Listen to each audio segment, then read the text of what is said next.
in the world, and all of us living in it, whether we're Christians or not, it's so easy, I think, to create God in our image, what we wish he was, or our conception, imperfect as it may be, of what's going to make us happy, and then we project that onto God. And I think this is kind of a really important question for us to ask and kind of wrestle with, because this image of the people and who the world says that Jesus is important. Because when we think about it, we oftentimes have, I think, a tendency to create Jesus in a light that is not necessarily who he is. We create a Jesus that wants to kind of support whatever we believe. We want a Jesus that kind of supports our cause. So we have a Jesus that is a Republican Jesus, or a Democrat Jesus, a liberal Jesus, a conservative Jesus, a traditional Jesus, a charismatic Jesus, whatever, right? That we basically want a Jesus that supports our view of the world, or our cause. And it's a good thing that none of us are like that, right? But we have to wrestle with that question: who does the world, and what's this image of Jesus that we have that isn't necessarily correct? But then Jesus goes and he gets a little bit more specific. He asks them, but who do you say that I am? It's interesting, when he asks that question, it's like crickets. I imagine like all the disciples are like, don't call on me. I mean, same thing in school. If the teacher asked a question that I didn't know the answer to, there was no hiding whether or not I knew the answer. I always kind of bemoan the fact that I didn't have this really great conversion story. Like my husband has this really great lightning moment, where he encounters the Lord, and I didn't ever have that. And I thought, well, that must just be because I'm, I've been Catholic all my life. I've never really strayed. I try to be a good Catholic. And so when we had our son Max, who's 8 now, and he was diagnosed with cerebral palsy, God to me at that point was a genie. And really when I needed to have faith, when I needed to have a relationship with God, this first kind of moment in my life where suffering entered, I really didn't have anything to rely on. So God to me, just because of my circumstances, was a genie. And I thought, well, I've been good, so I can ask something of God. I can ask for this healing and he'll give it to me, because you had told me once too.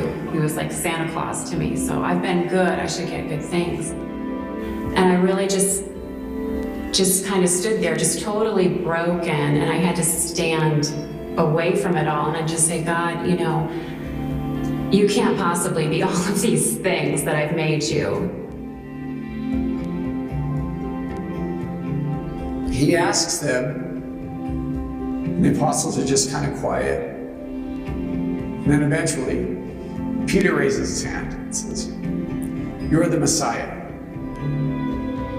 The others probably looked at him, wow, Peter, where'd it go? Where'd that come from? Yeah, you're the Messiah. You're the one I've been hoping for. You're the one I've been longing for. You're the one that we have been praying for generations. You are the Holy One of God. Blessed are you, Peter. That moment of clarity, that moment of understanding, not what the world says, but who I say.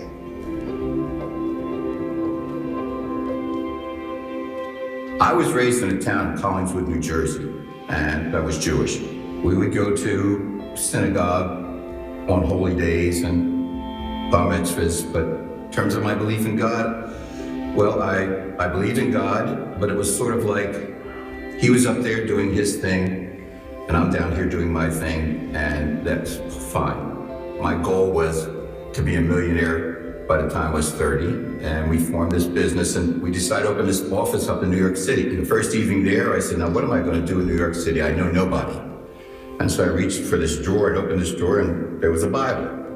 It was a Gideon Bible, King James Version, a lot of these and thous and stuff like that. And I said, I've never read this thing. Maybe I'll start reading it. So I opened the Bible, and I happened to open it to Matthew. And I said, Matthew, I guess I'll start reading. And I began reading the Bible that evening, and by the Friday evening, I read the whole New Testament.